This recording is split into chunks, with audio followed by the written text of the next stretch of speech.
Hey, how's it going, guys? Brandon from the Manga Made Guys channel here, and today I'm going to be reviewing episode 8 of Man. So the episode starts off with this giant octopus wearing a toga, which is really weird, coming out of the ocean saying that him and his sea people are going to take over the world.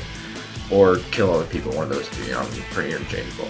And then you see this guy named Muman Rider. I hear a couple people saying his name is License List Rider, but in the anime it says Muman Rider, so I don't know if that's a big difference that really matters. But he's coming there, but Saitama's already there, and he one-punches the guy for calling him Baldy. More of the sea people then come later on, and this guy Stinger comes. He says, he introduces himself as A-class, rank like 11 or something.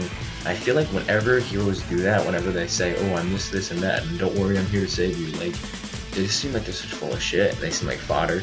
Even though this guy, he proved me different. Like, he actually did something. Like, when they showed him later beaten up and bruised, I thought that these guys were just gonna humble him, but he killed 4 of these fishmen. Not fishmen, it's not One Piece. 4 of these sea people.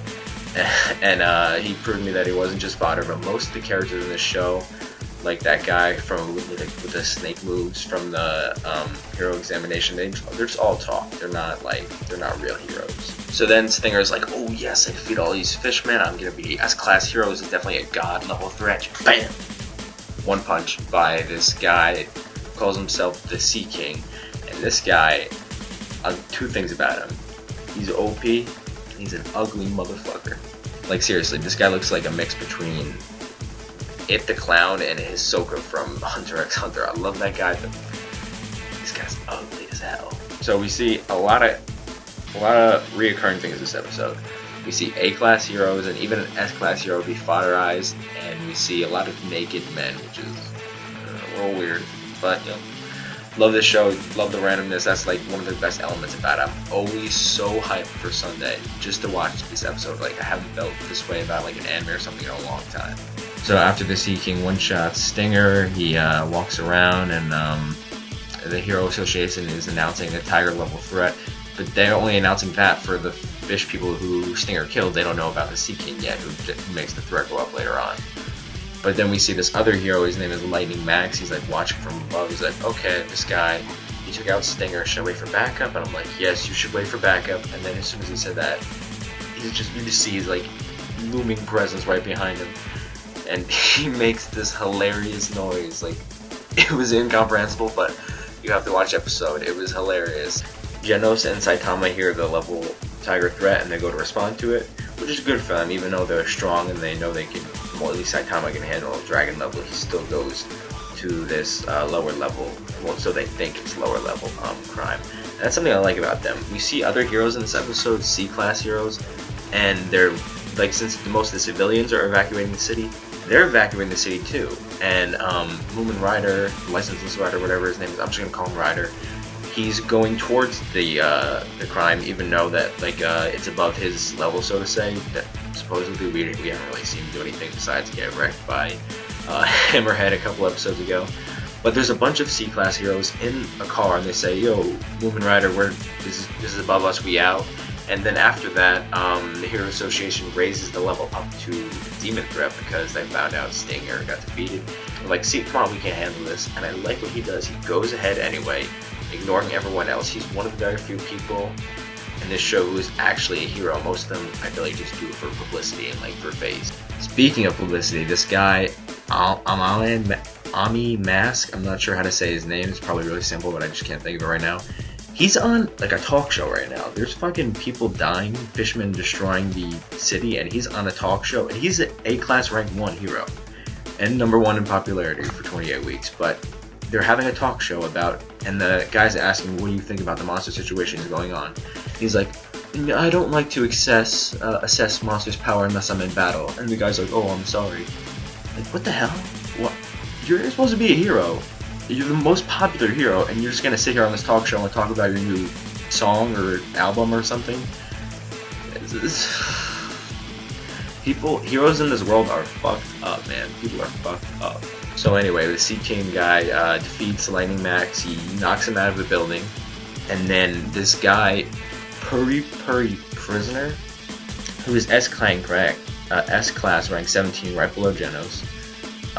He was in jail apparently for attacking beautiful men. He's a homosexual, and Sonic, him and Sonic escape from jail, and they encounter the Sea King. Purry Prisoner wants to fight him because apparently he was like attracted to Max and Stinger, so he just wants to beat them up, and Sonic is just interested, so he's like, I'm just gonna sit around. Now this guy, he does power up, he does get some clean hits on him, but don't really do anything. Like, he does this like big angel transformation and all his clothes fall off, and that's the first Naked Man this episode. But the way Sea King defeats him, he just bam bam bam, a million punches, and you see like the shockwaves stay on him as he like flies away. It was disgusting. Like, it was nasty. This guy's powerful, and then Sonic's like, okay, maybe this guy's a little stronger than I thought he was. But then he starts fighting Sonic, who I think he proves himself to be at least like S rank, because this Purry Prisoner guy just got wrecked by him, and Sonic is like toying with him for a little bit. He's like running around super fast, like, ooh, you're powerful, but like, can't touch this, can't touch this. It was good. The animation was really nice. Like, it starts raining, you see the raindrops falling very slowly, and Sonic's just like moving around. It was really nice. But then the Sea King guy gets faster and faster, and apparently because he's raining, and he's from the sea, like when he got out of the sea, like he dried up, and the first form we see him in was like his least powerful transformation, and since it's raining now, he gets faster and faster, and then he gets like huge, uglier, well, more fish-like, and then he starts like catching up to Sonic, who is, Sonic Speed, he's really fast, Sonic Speed! But then he almost catches him, like it looks like he does, and he just like crushes him, but it was just his clothes. And so Sonic ditches his clothes, and it's the second Naked Man we see in this episode. And he says he's gonna run away, and he says, I will vow you defeat you. So it's kind of like the same thing he said to Saitama. He runs away from the Sea King, says he's gonna defeat him, and the Sea King goes, yeah, let him go. He's a smart guy, like he's not gonna waste his time chasing after him. Genos and Saitama that were together before, Genos went ahead just to scope out the area because he sensed something, and then he comes across Sonic, who's naked and just ran away from the Sea King, and they have a nice exchange. Sonic says, well, Genos says, why didn't you evacuate the city? And then he goes, oh, are you a hero? All you heroes are just playing make-believe. You stand no chance against real power. You can't protect anything. I think that's interesting. He's like saying, most of the heroes are fake, and that's true.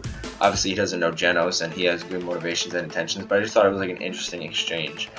And I have a feeling that we're going to see some kind of Genos versus Sonic in the future, because I feel like they're very close. Like, Sonic is super fast, and he has a bunch of techniques and stuff, and Genos has this amazing destructive power, and he's also very fast.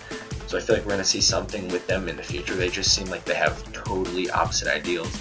Like, Sonic just likes to kill, and like, he smiles when he's like fighting a strong opponent, and Genos is very serious, straight-faced. I have this mission, I have to do that, and they're just like so opposite. I just feel like it's inevitable for them to clash at some point. So most of the civilians have been evacuated to a shelter in the city, and a bunch of heroes actually are in the shelter too, and that's something I like about the show. They make things very realistic. Like, first of all, I love the designs of the heroes. The heroes have such awesome designs, but I like how they're also real people too. Like, there's one guy, I forget his name, like All Back Man or something. He's in there, and a bunch of other heroes are hiding in there, and that poses like a real life question. If you think someone's a hero, you expect them to go, save the day and everything, but if they're facing something greater than themselves, should they still go risk their lives, even though they're going to lose it? Or should they, run and hide and protect themselves like what a normal person would do? Because even though they're stronger than a regular person, they're still people, and they have self-worth, and they don't want to just give their lives for some people. Not all heroes, some people do that, but like, that's like what a normal person would do. Anyway, the Sea King finds his way to the shelter. The one guy, his name is All Back Man, he surrenders, and he goes, we'll comply with whatever you want to say, and he goes, oh, I don't want anything, I just want to kill you all. If you'd like to comply, please just scream as I slaughter you.